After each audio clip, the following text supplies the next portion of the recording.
Hi hello నమస్తే. ఉసిరికాయ నిల్వ పచ్చడి ఎలా తయారు చేసుకోవాలో ఇప్పుడు మనం చూద్దాం. ముందు ఉసిరికాయలని బాగా నీట్గా కడుక్కోవాలి. కడిగిన తర్వాత వాటిని నీట్గా తడి లేకుండా తుడుచుకుని వాటిని ఎండలో ఆరబెట్టుకోవాలి. ఎండలో ఆరబెట్టుకోవడానికి మీకు కుదరకపోతే ఫ్యాన్ కింద కూడా ఆరబెట్టుకోవచ్చు. కానీ ఉసిరికాయ మాత్రం తడిగా ఉండకూడదు. ఒక 2 అవర్స్ తుడిచిన తర్వాత అలా వదిలేస్తే నీట్గా ఆరిపోతుంది. ఉసిరికాయలు ఆరేలోపు చింతపండు తీసుకోండి. 1 కేజీకి 100 గ్రామ్స్ చింతపండు సరిపోతుంది.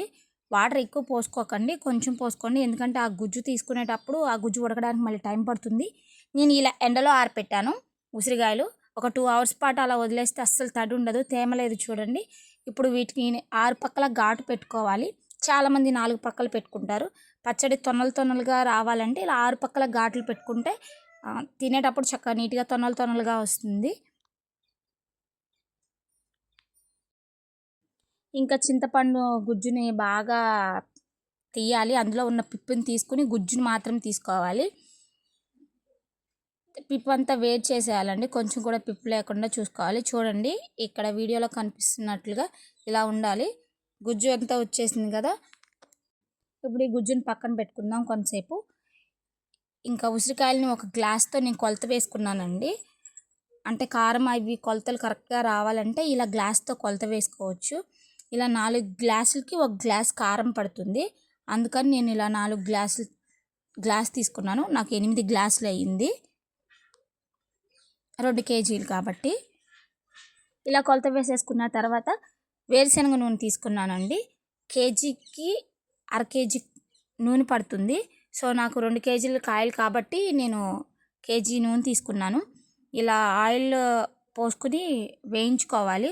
మొత్తం ఒకేసారి వేయించుకోవడం కంటే 2 సార్లుగా వేయించుకుంటే బాగుంటుంది.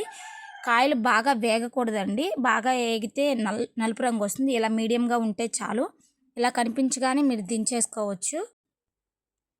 ఇప్పుడు మనం పక్కన ఇంకా ప్యాన్ పెట్టుకుని దాంట్లో కొంచెం వేరుశనగ నూనె పోసుకుని మనం తీసుకున్న చింతపండు గుజ్జు ఉంది కదండి, దాన్ని బాగా వేపుకోవాలి. అది బాగా దగ్గరకు వచ్చేదాకా దాన్ని వేయించాలి. చూడండి ఇలా దగ్గరికి రావాలి. ఇలా ఆ మిశ్రమం దగ్గరికి వచ్చిన తర్వాత దాన్ని పక్కన పెట్టేసుకుని ఆవాలు మెంతులు వేయించుకోవాలి. 1 కేజీకి 2 స్పూన్లు ఆవాలు, 4 స్పూన్లు మెంతులు వేసుకోండి. మీరు ఎన్ని కేజీలు తీసుకుంటే అంత క్వాంటిటీ తీసుకోవచ్చు. అవి బాగా వేగిన తర్వాత అవి చల్లారిన తర్వాతే వాటిని మిక్సీ పట్టాలండి. చాలా మెత్తగా మిక్సీ పట్టుకోవాలి, పౌడర్ లాగా.